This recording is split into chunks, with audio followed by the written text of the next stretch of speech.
to Adobe Live from the sofa here in the UK. Hi, everyone in the chat. Again, if you do have questions, pop them in there. Today we have Katy Cowan here. Welcome, Katy. How are you? I'm very well, thanks. Thanks for having me. Yeah, I'm so excited to have. Yeah. And Rufus. Yeah, I'm. Well, yes. Hello, everyone in the chat. I see there's already many of you here. I'm just going to go through it. Robert, Kirsty, Jack, Sean, D, Rob, Tim. Oh, Tim is our Tim, of course. Nitish and Michelle, Lynn, Angie, James, Richard. Hello, everyone. Can't read everybody. But welcome to these daily live streams on Adobe Live, behance.net/live. We're live every day of the week, including tomorrow and Monday, actually. So you just know that we're going to be here on, I don't know if tomorrow is a holiday, I think, but we're going to be here. Yeah. And and I'm super excited today that we have Katy Cowan with us, and because Katy is the editor and the founder of Creative Boom. Right, the chief editor. Well, maybe you know what, Katy. Why don't you explain to us what it is you do? But you've been doing that for quite a long time. 2009, I think you launched Creative Boom, and and let's learn all about that. Yeah, no problem. So yeah, I am the founder, and I'm also the editor of Creative Boom. I actually started it following a similar crisis, but not on the same level as what's happening now. It was the global economic crisis, and lots of people were struggling. And I was at the time working in PR. I was trained as a journalist, and I thought, you know what, I really want to do something to help. I want to kind of get back to my roots of writing, and I thought I'll start a magazine. And I just came up with a name in a couple of minutes. I was like, right, I'm going to cause a creative industry boom, which was very, ambitious for a 28-year-old, and just went for it. Well, I wasn't 28 actually, I was a bit older. I'm forgetting myself. This is what happens when you get older, you forget how old you are. So I just started this little side project. It was a hobby, a blog, and here we are nearly 11 years later, and what it is today, which is 7 million readers a year, and a big community on social media, and it's now my kind of main venture. What made you decide to work with the creative community instead of, I don't know, the financial community? Because, that it was the financial crash. So, maybe they would have needed a little bit of help. Why the creative community? I guess because I was just always into art and design. What I was doing at the time was quite boring and it wasn't very creative. So it was kind of a selfish fix to get a bit more creativity in my life. Plus, all the friends and people I followed and admired on Twitter were artists and designers and photographers. So I thought, right, I'm going to do my bit to help and give them a platform where they can sort of share their story and hopefully get some work. And that's kind of how it started. It's still got the same ethos today. And I'm just amazed that I'm able to do something creative and give back to a community that I've always wanted to be a part of. This is incredible because of course now in the times we're living now, and that most of us are confined into their homes, and we just have to wait it out. We don't know how long it's going to last, and the wonderful thing about also about all the talks we've had in the past weeks with creatives from Germany, and now this is the second week now with creatives in the UK, is that everybody's doing stuff and keeping inspired. And I think sharing that inspiration and that, let's just go forward and stay creative, I think is wonderful. And I think you're a big part of that, Katy, with Creative Boom. And thank you. And I just wanted to thank you for that, because that supporting the creative community has always been also my main focus in at this job with Adobe from the very beginning. That's what I've been doing, so I can completely empathize. Yeah, and it's an honor to be able to do that. And just now it's really interesting because I can look back at 2009 and everything that's been happening in the community. It's so similar to back then because everybody's got a little bit more time on their hands. So I'm seeing a lot of creativity and innovation as people are finally starting that side project they've been thinking of for a while, or scrambling to start a new community themselves, or an online magazine, or anything to just do something creative and stay sane and also give back. And that's the thing that's the most humbling about now, just seeing all these incredible people who might have lost their jobs or lost clients, and instead of sitting back and feeling sorry for themselves, they're actually taking that energy and time they now have to just put it into these new ventures. But not everybody can find the time or the energy at the moment to get their head around what's happening, and that's completely fine too. But it's so lovely to see all these things popping up. I mean, I was kind of like, well, I'm already doing Creative Boom, what else can I do to help the community? And we thought we were seeing all these amazing Slack channels opening up everywhere, and people starting forums, and I thought, oh God, that would be fun. Go back to the 90s and have a sort of message board. Let's see what happens. And we used something open source, and got it up and running within a day. And it's got nearly 40, I think there's just over 1,400 members in there now, all talking and chatting. And I can basically share a sort of preview of that. If you want to sign up, it's free and it's private, and it's just amazing. It's just humbling, and it's keeping me happy and sane as well, just to sort of know I'm not alone, and at least doing something to help still. Did we switch to Katie's screen, Tim? Okay, cool, awesome. Oh yeah, because whatever is live is like with a 30-second delay. That's why I'm asking. Sorry about that, Katie. No, that's okay. So yeah, so how did you organize that that message board? Let's say, is there like what categories did you have in mind? Well, oh gosh, this makes me laugh because categories are the bane of my life. Trying to organize and categorize content on Creative Boom is just an ongoing nightmare because you're just trying to do so much. But with this, I just thought we could either split it up with creative disciplines, or we could look at doing something that breaks it down by what people actually do, in terms of whether they're a freelancer, a business owner, or whether they work in-house or have just got started. Because a lot of what happens now is that you might be an illustrator, but you're also a designer, you're also an animator. So it made sense to sort of, organize things that way.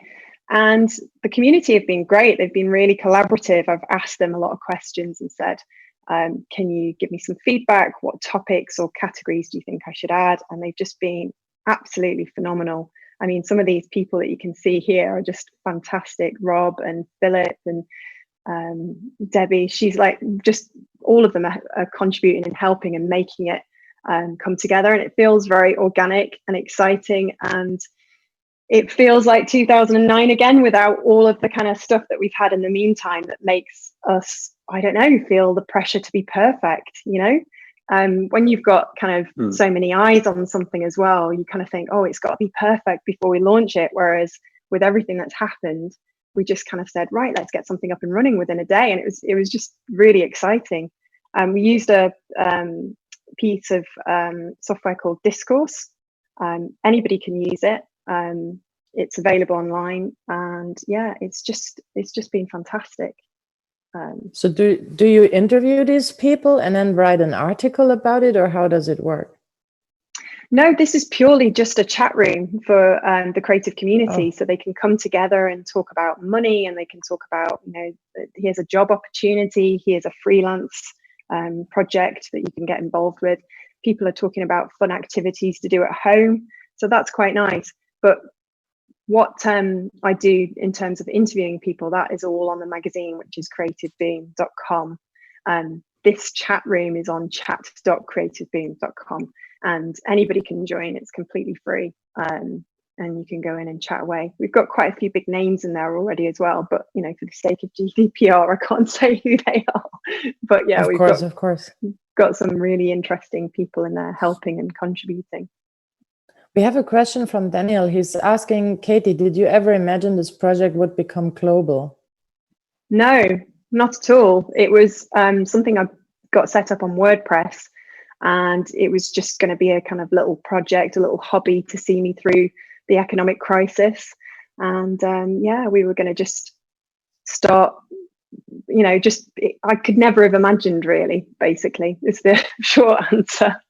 It's amazing to see how far it's come, and it's probably it probably demonstrates how stubborn and determined I am as well. I was just like, right, I'm going to carry on doing this and keep pushing forward and giving back, because there's just nothing nicer to be able to do something you love for a living and do something altruistic and help others. So on the main page, the Creative Boom, are your topics that you're writing about, are they inspired by what's in the chat? No, so the chat room's brand new. It only just launched about 3 weeks ago, whereas Creative Boom's the magazine I started in 2009. And Creative Boom is about artists, designers, photographers, and anybody who sort of freelances or has a side project or works for someone else. Basically, it's for the visual communications, visual arts, creative industries. And it's kind of gone through so many different, it's gone down so many different routes. So what you see today is the result of 11 years of trying things out, making a lot of mistakes, and finally finding its feet, because it's such a kind of innovative time, I guess, following that financial crash. It was very organic, and it just sort of grew like this big monster. And I had to sort of, when I realized that there were, you know, lots of people looking at it, I had to start pushing it, bringing it back in, and kind of making it what it is today. And that has just been personally amazing, because it's just taught me so many skills, and there's been so many lessons in it, and I'm still not done with it. So where do you remember your first? Do you remember your first ever article? The one you know you probably spent a lot of thought with, and said, okay, let's publish that, and this is going to start the Creative Boom.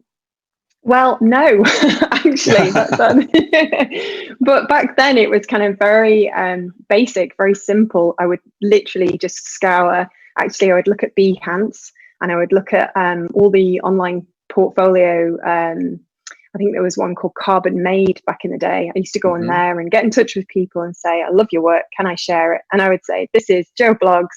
He's an illustrator from Germany, and here's his portfolio. And we'd share some of his work. So it was very basic, very kind of simple in the early days. And then it just grew, and it grew and it grew. And a lot of the people who still follow it now have been there with me since the start, because they're friends on Twitter. And it's just, yeah, it's lovely to sort of look back and see how far it's come. And it's easy to forget that sometimes, that it came from very humble beginnings. And now we're sort of writing about some of the biggest design agencies and photographers in the world. And it's fabulous. But the one thing I'm really kind of, I feel very strongly about, is that we stick to our original ethos, where we're helping everyone. And so, you know, whether you're emerging, whether you just sort of graduated or just left school, you know, there is a place for you on there. It's a very inclusive and friendly community, if that makes sense. So are there any big changes? Oh, sorry. It's like not being in the same room. No, well, okay. So I'm going to ask my question first, and then I'll let you ask your question, Stephanie. Sorry about that. Have you seen any big changes, you know, in the creative community, like between 2009 and now? Like, what's the biggest difference, if any, that you see here? I think mental health, actually, and the way maybe social media has impacted. I've seen like people go from when they sort of leave university feeling quite sort of bolshy and confident to being quite sort of gentle in their approach at putting their portfolio out there, because I think there's a lot more pressure now to be perfect. And I think that can paralyze people's creativity. And, you know, so that's been sad to see happen. And I guess a lot of people have grown their businesses and their profiles on social media as well. And that has gone from being something very organic and where you could build communities like Creative Boom, and you could build your profile very easily and very organically for free. And that has changed to, obviously, as these platforms have become so big, they need to sort of become self-sufficient and pay for themselves. So they're obviously encouraging us to pay for those same eyes on our work and our kind of brands. So those have been the two big differences, I think. And this is why, I know this sounds strange, this is why now is quite nice in a way, because it's kind of taking away all of that, because people are realizing that actually there's no time like the present. I'm going to do that project that I've been putting off and I've been too afraid to do because it's not perfect enough, or I'm going to go and do that side venture, whatever it is. So I think that's the big difference that I've seen. Shall I go ahead? What about you? Would you agree with that? I don't know. Well, yes, no, I'm a graphic designer myself. I've been in the industry for quite a while, until I started this incredible opportunity that Adobe gave me to talk about the project, but now increasingly support the creative community. And there are things that always come back in the discourse, also in the chat, and also with the people I meet, is how do I emerge from all the noise, like you said, there's so many more ways that people can find talent. You mentioned Behance, of course. And as Behance grows bigger, it also becomes harder to emerge, in searches and things like that.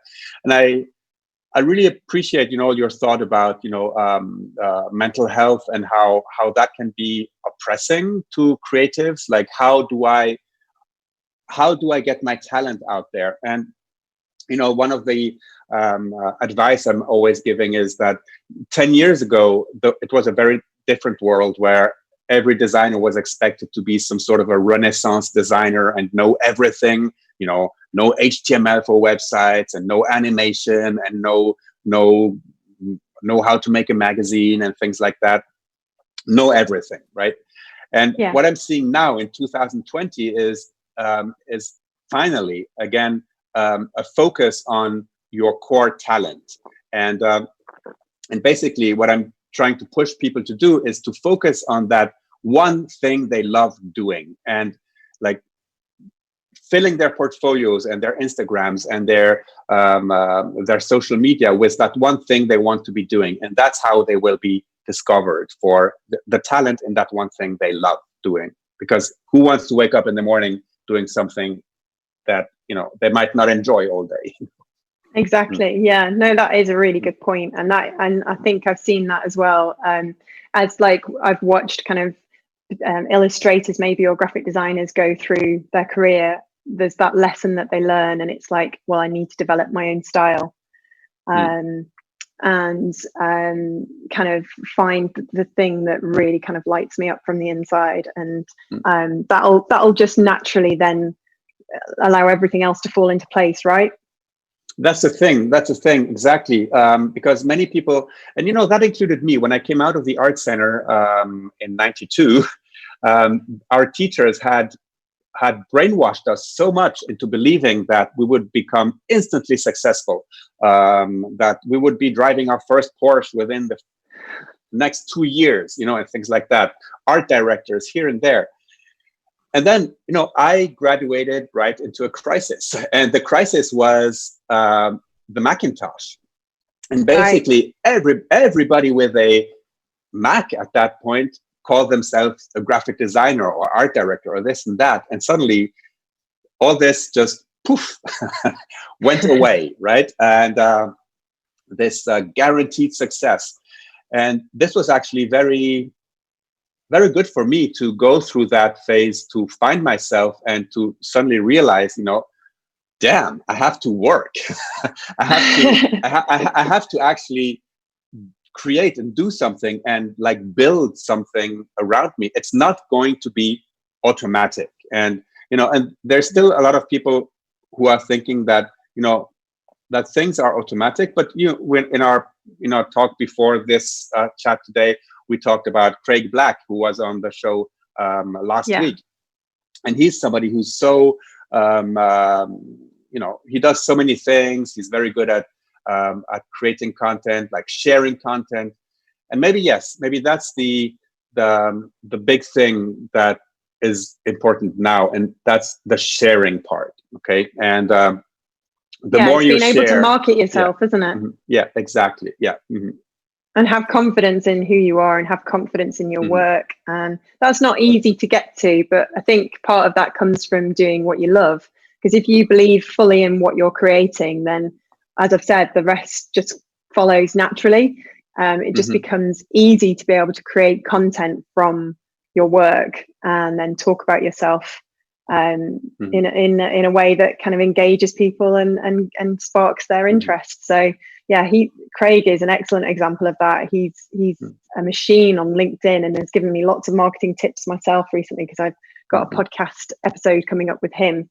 And you mentioned technology, how it kind of disrupted your career. That was what happened with me, because I studied journalism at University of Central Lancashire in Preston.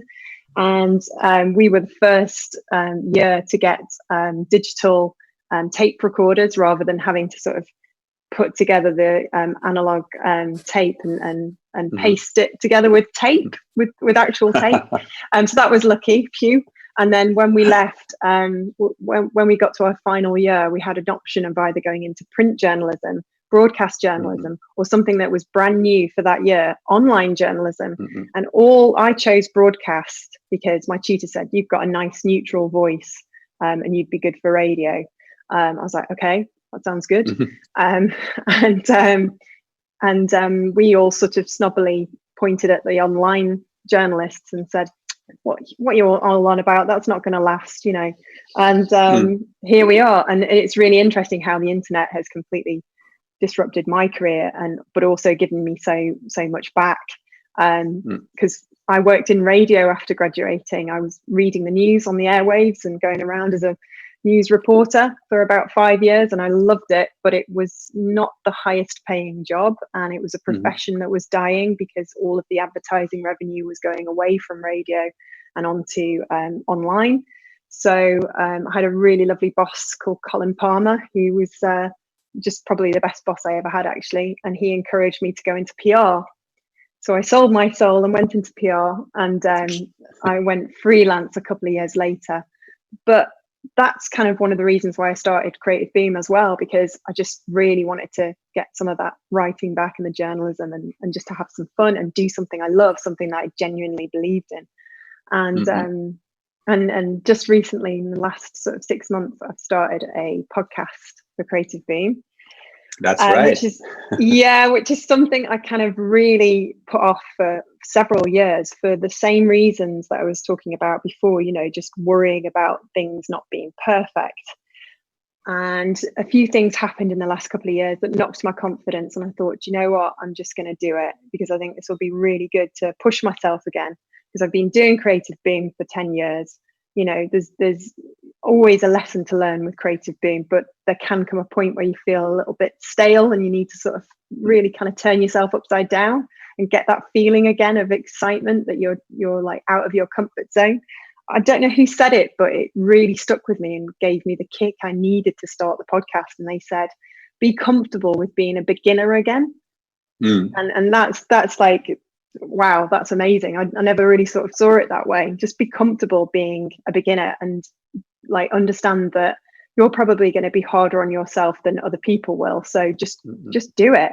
So like if anybody's watching this and they've got like a side venture that they've now got the time to do, they should just do it, because it's just brilliant. Do it. Now is a good time. Yeah, definitely. Yeah, and it's this whole conversation, like in the past 5 minutes, you were talking about your career in journalism and then radio journalism, and after all that time, basically, it's come back. Right? Like it's come back. Definitely.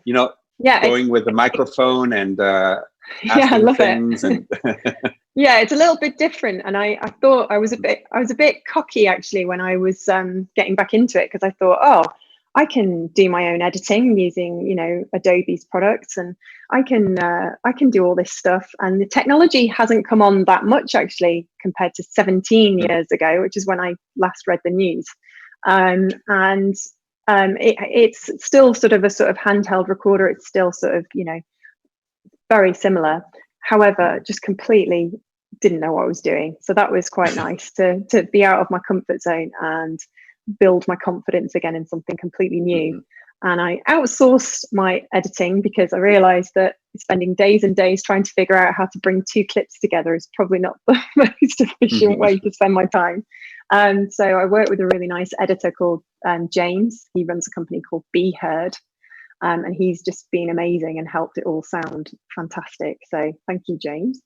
And yeah, it has come full circle. It's funny how you always think you're going to move on in your career, but when you get to 40 and you have your sort of midlife crisis, you kind of, like I did, you kind of think, oh, is that it? And I've actually, all jokes aside, I've seen that happen quite a lot in the last sort of year or two with people I know, especially men who have had very successful graphic design careers or illustration careers. And then they've got to 40 and they're kind of like, oh, there's so many good people below me that are coming up. And I don't know if I'm relevant anymore. And that's another thing I've noticed, you know, there's this worry that you're going to sort of lose touch and not be as good as the people that are coming up beneath you, which is not true. And I think if you're feeling like that, and I certainly was, you just have to, you know, dig your heels in and try something new, and you'd be surprised how much you can learn and how much you can surprise yourself. I mean, I'm learning to play piano at the moment, and I never thought that would give me such joy. You know, I played a really simple tune and burst out crying because I was like, I'd wanted to play the piano my whole life and had finally got round to it. Are you using an app for that? Yes, I'm using an app called Simply Piano. Yes, and you know, this is incredible. Like my son wanted it like 6 months ago or something, and then I also gave him a keyboard and everything. And then one day he tells me, "Dad, come and see how I play the piano." And I said, "Okay."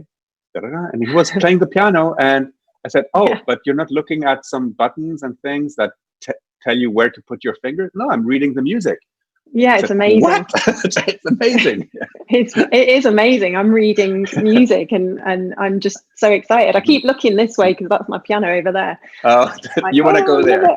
Yeah, it's great. So yeah, technology has really kind of led my whole career. I wouldn't have been able to start Creative Boom without the internet, without Twitter. Twitter was amazing back in the day. And coming back to your podcast, so you were saying that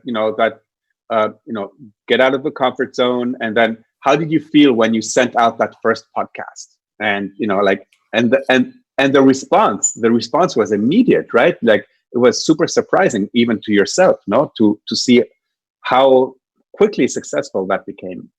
Yeah, the creative community is just very supportive and friendly, and it's nice to have them sort of give back, and they do very frequently.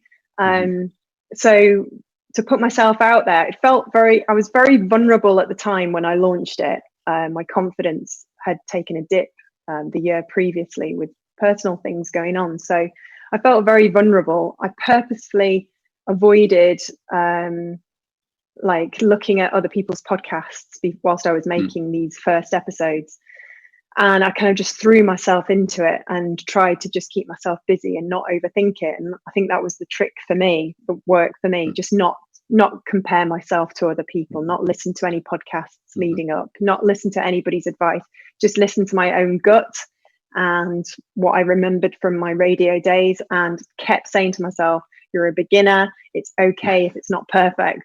And that kind of saw me through. But when I started to get the feedback and the reviews, I think there were a few kind of moments where I was very emotional, and it just felt, I'm really glad I did this, because it's getting me out of bed in the morning and I absolutely love it. And it's lighting me up and making me happy. and B, it's kind of what I always wanted to do, and that's like chat to people, find out their stories, and share them with the world. You know, it's that journalist in me that never goes away. Yeah, and like Jackie says, from these sessions, I learned so much about life. Thank you. Yeah, Jackie, that's also one, you know, so most of the time we actually, you know, have artists and designers actually doing things on the stream. But I think sometimes having these chats about, you know, other types of ventures around the creative community are super interesting. And Katie, why don't you show us a couple of stories that you really that really inspired you on Creative Boom, and maybe share those with us? Oh gosh, okay. That's difficult. I can tell you about all of them. All of them, yeah. I mean, we share lots of content covering art and design and illustration and photography. If I can sort of tell you about some of the kind of people that I've interviewed recently, obviously Craig Black we've talked about, but there's a lovely woman called Emma Reynolds who's a children's book illustrator, and she has brought the community together to support the youth climate strikes, because she saw that basically they were getting a little bit of negative press and attention. So she basically encouraged— a little bit, yes. Just a little bit. Yeah, just a little bit, yes. So she started this amazing movement called Kid for Lit Climate. So what you do if you're an illustrator, children's book illustrator, is you create an illustration and share it with the world to stand behind these amazing young people. So she's doing amazing things. I'm very fond of an illustrator called John Bergerman, who's written lots of books, and he provides lots of colouring in books too. And he's being amazing during lockdown because he's doing these fantastic, like, it's great to create videos on YouTube where you can get involved. It's very, very funny and very deft. Who else can I tell you about? Gosh. Obviously, there's Jessica Walsh, who's doing ladies' wine design, and my good friend Danny Molyneux. She runs the Manchester ladies' wine design. I was involved for a little while, but realised I'd probably bitten off more than I could chew because I've got plenty going on with Creative Boom. But I'm still sort of championing those there, and they're doing amazing things. There's a lovely designer called Eve Warren from Leeds, who I'm going to write about this week if she'll let me. She's just done an amazing t-shirt design and is selling that via her Instagram, raising money for the British Red Cross. And it's available. I bought mine last night. And that's the thing. I'm so overwhelmed at the moment by all the amazing stuff that's going on. And I'm getting so many emails from people saying, have you checked this out? Have you seen this art project that we've launched? It's just incredible to see all of this creativity going on. And, you know, there are a lot of people out there who are going, oh, I'm just not feeling creative, and I feel bad and I feel guilty because I'm sat on the sofa watching the telly, or I'm in the garden painting the shed. And I'm like, don't worry, that's fine. That's your body and your mind saying to you, just rest. And if you rest and be kind to yourself, you know, the creativity will come. So there's Morag Myesko, and she's done a collaboration with In Good Company. She's done this huge billboard in Leeds to basically champion the NHS, who are doing an amazing job, obviously, in the UK. And it says, "Our superheroes, we love you," in her kind of amazing, graphic, colourful style. So it's just there's been so much happening that we can't quite keep up with all of the kind of creativity that's going on at the moment. And it's like, who do you feature? Because there's just so many. Stephanie, are there any questions in the chat that you've seen that we could ask Katie? I have my question still, if I can finally. Okay, of course. I've been waiting for it. Yeah, I wanted to know what your process is of writing. Like, you mentioned Behance. Do you always go to Behance? Do you interview people, or do you research their, I don't know, LinkedIn profiles, or do you go to events and meet people there, or to exhibitions and write about the exhibition? Or how do you even get started when you write about something, and where do you get your inspiration from? It's a good question. It comes from various sources. I mean, we've built such a community now that we're very lucky in that we get a lot of the content coming to us, but that did take quite a few years to get that naturally happening. So we are in touch with lots of PR agencies, and obviously in touch with people directly, and they'll send us their latest projects, and we'll go through and look at which ones we can feature that week. I love Instagram for finding and discovering new artists and designers. That is just amazing, because I can very quickly like things and put them on my clipboard and then get in touch. It is a kind of manual process of, hi, I spotted your work on Behance or on Instagram, or I saw that thing you were doing on Twitter. May I write about you? If they haven't come to me, because there's lots of people out there who don't put their work to you.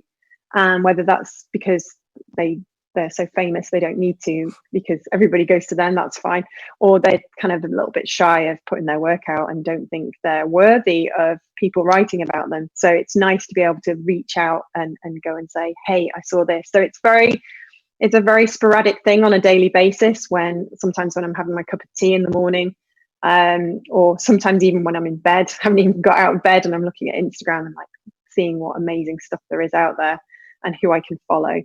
And it's pretty much straightforward like that. And yeah, events, conferences, it's always interesting to see who's doing the circuits. I mean, that's certainly giving me inspiration for my podcast at the moment. And universities as well. It's so important to keep an eye on all of the talent that's emerging from the universities here in the UK and around the world. Because, you know, new talent is something that always is inspiring and has to be nurtured, and you have to celebrate it, because these are the next generation. Yeah, I've been working a lot with universities the past, I don't know, since last summer. So yeah, I agree with you. There is a lot to teach and also a lot to take on, especially I would say when it comes to master students, because they're so mixed, they have so many different backgrounds, and that's where the explosion is happening. And a lot of them have worked before, and then they just create the most amazing things, I feel. So yeah. Definitely. I think there's a huge amount of talent out there. You know, my problem always is, how do I get all of it onto a magazine and support as many people as I can? I think on my deathbed, I'll still be writing articles on Creative Boom. Just my dying breath will be, oh, who else can we feature? And do you, like, how do you find the people? Do you also, are you influenced by how many followers someone has? Or are you, because you said you want to feature artists who are not that well known and stuff, so. Well, this is the thing. I know my friends Yaz and Jay from Manchester won't mind me saying so, but they are just recently graduated from the University of Salford. And when we launched the podcast, somebody said to me, I'm just showing on the screen now, why are you featuring people I've never heard of? I said, well, you know, first of all, if you lived in Manchester, you would know of these two, because they're brilliant and they're really kind of involved in the local community. And Jahid's doing an amazing platform called Fuse, which is just fantastic. Look it up. And Yasmin's just gone freelance. So these are really interesting young people who are doing so much already. And the irony was, we had, in our sort of launch week, we went with some big names, you know, and Jahid and Yasmin were the most listened to, the most downloaded, and continued to be for the first month of our podcast. And what was interesting about that was it went back again to the ethos of Creative Beam about supporting everyone and celebrating everyone and giving them that lift, being inclusive. And not that the big names weren't popular, it's just that I think there's an appetite, and a growing appetite as well, from the community to listen to lots of different perspectives. And so that I'm finding really interesting at the moment. So yes, I do look at people's kind of Instagrams and see how many people are following. And yes, there is an editor in me that thinks, well, if I write about this person, it will get lots of attention, it will get lots of readers. So yes, I will. That will sometimes get me to say, oh, okay, this will be a really interesting person to, because I have to think about, you know, my traffic and all that kind of stuff. But I have to balance it. I can't let that be the thing that kind of influences me. So, and there is so many amazing artists and designers who don't have that massive following. And it doesn't mean that isn't reflective of the quality of their work or how talented they are. It's just that they might have been not really sort of focused on building a social media following, or might not need to, you know. I mean, I can just say for myself that I have not had any social media before joining Adobe, and Rufus set up my Instagram account, my Twitter account. I have not had anything before, and it's still like a weird world to me, I have to say. I still struggle with it a lot. I don't know really people who have a lot of followers or who don't. I know my previous work colleagues and people I've worked with, and they're amazing people, and they don't have social media like I didn't have it before. Yeah. And then sometimes I see these people who have thousands or even millions of followers, and then they produce work where I think, and people are following them, like seriously. And where I think, you know, the projects that I have done before without having had any social media, they have made a real impact to people's life. I mean, I'm a UX designer, really by heart, and I have created a lot of apps for the health sector and stuff, and I have changed people's life. I have helped them to live their life in a better way just by creating this app. I have worked with people with dementia, and we have created this Alexa device for them. I have worked with blind people, and we did like this application so they can run without a ghost runner and all these sorts of things. And obviously it's nowhere on social media, but then when I compare my previous projects with some projects that people put out there who have a lot of followers, then I just think, honestly, you know, I'm just glad I did not collect followers in the past. I'm glad I did make an impact to people's life, and I made the life more enjoyable and easier for them. Well, a lot of great work happens without it being something that you could actually put onto Instagram. It might not be a visual thing, you know. I also, aside from all this, run a PR firm with my husband Tom called Boomerang, and a lot of the work we do, sadly, isn't stuff that you can shinily put in a nice portfolio. You know, we're making differences, changing people's lives and growing people's businesses. But unfortunately, because we're not graphic designers, he's a software developer, I'm PR and communications, it's very hard to articulate what we do. And we don't have masses of followers on Instagram with those ventures. So, and also the other, you make a good point, actually. How do I choose people? I choose people based on the work that I like, but then who am I? You know, I'm not an expert. I just see something and I go with my gut and I say, well, I really like that. And it might be a photograph, or it might be an illustration, or it might be a branding project. And that'll be something that I, you know, share. But I'm not, just because I put it on there, just because Creative Boom has it on there, it doesn't mean that that's like, you know, the most amazing thing in the world. I don't dictate what should and shouldn't be good. I'm just trying to sort of create an inclusive platform that gives everybody a voice. And it's really, really difficult to do that. There's a couple of questions from the chat, Katie. One from Catherine. Do you interview up-and-coming creatives from the music industry sometimes, or is that another creative field that? Unfortunately, back in the day, I used to have a section called the Creative Boom Box, and I would sort of put on music videos and feature artists, and we interviewed some big names in the music industry, actually, some big DJs and some bands. But it just got, if I'm honest, it got too much, trying to do too much. So in the end, I had to sort of niche it down, focus on visual communications and visual arts. But if you are an artist, a musician that needs a little bit of eyes on your new album or anything, I'm more than happy to tweet about it. But, you know, I could definitely put a Spotify playlist together for Creative Boom. There you go. Katie's Spotify playlist. And Angie is saying, this is so inspiring. You've given me the final kick up the backside to get my work posted. In the industry, working with a company for nearly 30 years, and I've always put myself last. Good for you, Angie. I think, you know, this is why we do these things, you know, to inspire you to do exactly that. You know? So good luck, and yeah, just do it, like Katie says. Yeah, just do it. No time like the present. Mm-hmm. Mm-hmm. And Daniel is asking you, are you still dealing with the imposter syndrome from time to time? Oh yeah, absolutely. That's a human trait that we all have. And anybody who says that they don't suffer from it are lying, or just have a massive ego and have kind of, managed to rise above the rest of us mere mortals. No, of course I do. I have really good days where I'm like, yeah, I can do it. I'm on fire. And then I have bad days where I'm like, oh, I'm not good enough. And then I might do a little bit of comparing. I might look at other magazines. I might look at other writers and think, oh, I'll never be good. But I think I actually think it's a bit healthy to have a little bit of that, because it kind of gives you that drive.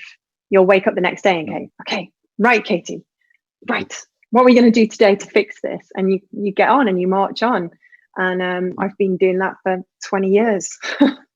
Ups and downs, that's the life. You've just got to try and find a way to ride through the waves like that, which is never, it's not always easy, but if you kind of keep giving yourself, I tell you what, if you want to get some really good tips on that, listen to the episode that's coming up with Craig Black on the podcast, because he gives some really good advice on just kind of weathering the storms of freelancing or being a creative. So yeah, that's coming up soon. Yeah. And yeah, I would do everything again, like all this freelancing thing, and like the ups and downs, like you say, there are a lot of lows, very low lows, very high highs. Yeah. But it's all normal. So yeah, it is. We all go through the same thing as well. What's quite interesting is that when you start talking to people at events or graduate shows or anything like that, and people say to you, do you ever suffer from a lack of confidence or imposter syndrome? And when you say yes, they're like, oh, thank God, because they think they're the only ones in the world that suffer. And it's like, it's so important. And it's one of my mantras. Everybody is the same. Everybody has the same insecurities. Everybody has the same ups and downs. And we all have to go through these sometimes difficult times to learn the lessons that we need to become better human beings and better at our creative professions. Was there a project that you have written about, or like an article that you have written where you thought it was really great and then you figured out it was actually not? And how did it change your style? Yes. So let me share Milton Glaser with you. So that's quite some like big subject. Yes, absolutely. So I think this was during a sort of time when I mean, it's been the last, I would say, 4 or 5 years that Creative Boom has really, really taken off. And we were always so humble before about who we interviewed and who was involved in our magazine. And we approached this big name because he launched a new book, I think, at the time. And I really messed it up. I asked some pretty kind of poor questions. And he was a gentleman and very patient, but I kind of plucked up the courage to go back to him and say, look, I messed up here. I would like to sort of give this another go. And he was brilliant. And it really kind of, it was a kind of change. It started me thinking, look, I think I'd been coasting for a while with the magazine. I mean, we had writers and we were doing lots of really interesting things, and I'm probably being too hard on myself, but I just thought, right, I've now got to really pull my socks up and make this as best as I possibly can be and make sure that this never happens again. So I think that was something that really gave me a good kick up the arse. Or am I allowed to say that? Sorry. No, well. And so how did you correct? I mean, what was the correction of course? I think I just kind of went away and did my research, basically. Okay. I think sometimes when you're running something like this, it can really become quite overwhelming and there's a lot to think about and a lot to do. But sometimes you can go into you can go into your own head and you can forget that actually you've got a duty to make this as best as you possibly can, if that makes sense. So yeah, I think it's having that confidence as well to know that you can ask those questions. I think it goes back to the imposter syndrome. You think that you're just running a little side project called Creative Boom, and oh my God, it's had 800,000 people go on it this month. Oh, yay. And try not to think about it too much, you know. And that was kind of a turning point. I think we just kind of said, right, we've got to start taking this more seriously and really kind of push for great content. And yeah, and that was a big lesson there, definitely. We had a question earlier, I can't find it anymore, but someone asked what music you're into and if you're listening to music whilst working. That's wow. Well, this is the problem when you run something for 10 years and you've also been building up your own business, because I actually built up the PR business at the same time as Creative Boom, which, you know, the two struggled with each other at times, which is part of the reason why I started to focus more and more on the magazine and less on the PR side of things. Music wise, I like hip hop and drum and bass. And I love dance music, anything electronic, techno mainly. But to listen to, I think there's a really nice playlist of chilled drum and bass. There's an artist that I've been into and I can't remember his name, but I'm going to kick myself for not knowing. But this is one of the things, I've been focused so much on work and Creative Boom and building my businesses that I've kind of let over the years music go. So I'm kind of stuck in the 90s a little bit. And I really want to sort of correct that in the next year. So if anybody can give me any recommendations of people I should be following, that would be fantastic. Sorry if that was not the answer you wanted. I can't remember. I can't find it anymore. Who asked it? So sorry. I'm gonna look at my Spotify, because this is, you know what, this whole lockdown is just making you think of all the things that you're going to do when this is over. And one of the things my husband Tom said to me the other night, and I was like, yes. He said, when this is over, we are buying a record player and we're going to buy albums and we're going to listen to the album all the way through from start to finish. I was like, yes. Oh, the artist is Etherwood. So that's my favorite artist at the moment, Etherwood. It's really beautiful, chilled drum and bass.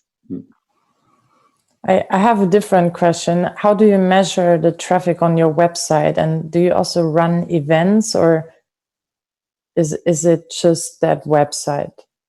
It's just all online. It's the magazine, the podcast, and the forum.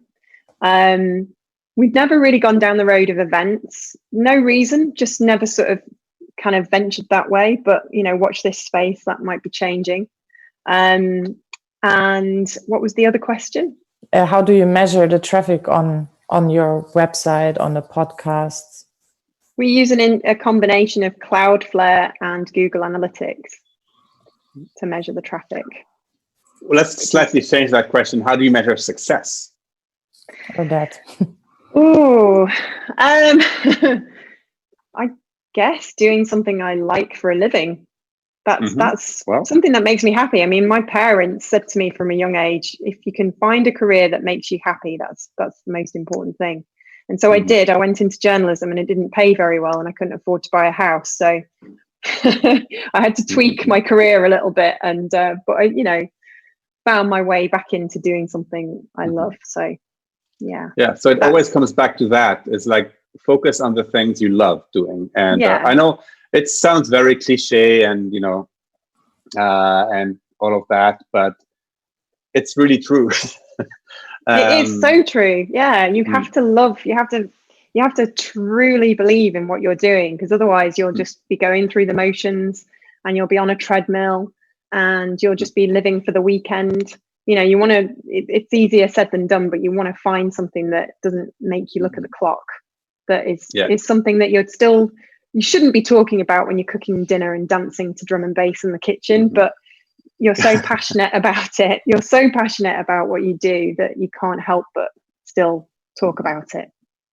So maybe a stupid question, but do you get paid by the artist that you're writing about, or do you place a commercial on your blog, or how does that work?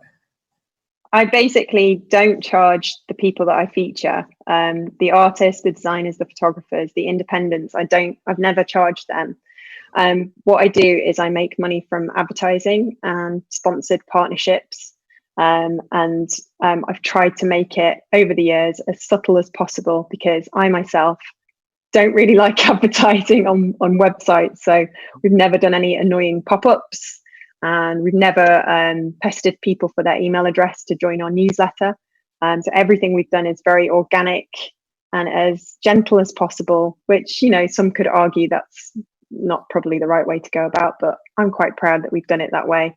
And I've managed to keep running a lean and mean machine with a small team, and it just allows me to, you know, do something I love. And yeah, there are sponsored articles on there, but we're very, very fussy about who we work with and the kind of content that we're putting out. Interesting. Yeah, it's taken 10 years to get right, but we're there, I think. Yeah, understand.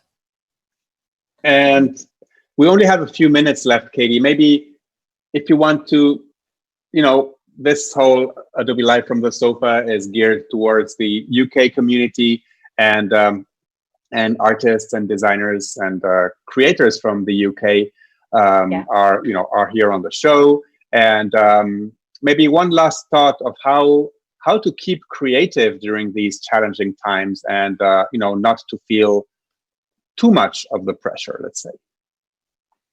Yeah, definitely. I think it completely depends on what works for you. I found comfort in making myself busy, and that chat room that I launched for Creative Boom has been really helpful, because I can go in and I can give back and I can help and dip in and out when, because I don't know about you, but I have my energy levels go from sort of very low to very high, and so I'm just sort of listening to how I'm feeling and kind of getting involved when I've got the energy and when I've got the kind of the creativity. So if you're kind of feeling a little bit stuck and you're not feeling creative at the moment, then I wouldn't be too hard on yourself, because these are kind of unprecedented times, and it's probably just your mind and your body saying just rest. So I would go out in the garden. I would do, if you've got a garden or a balcony, or if not, your little kind of indoor plants, talk to them, water them, and just kind of take some time off, I think, and don't put any pressure on yourself, because the creativity will come.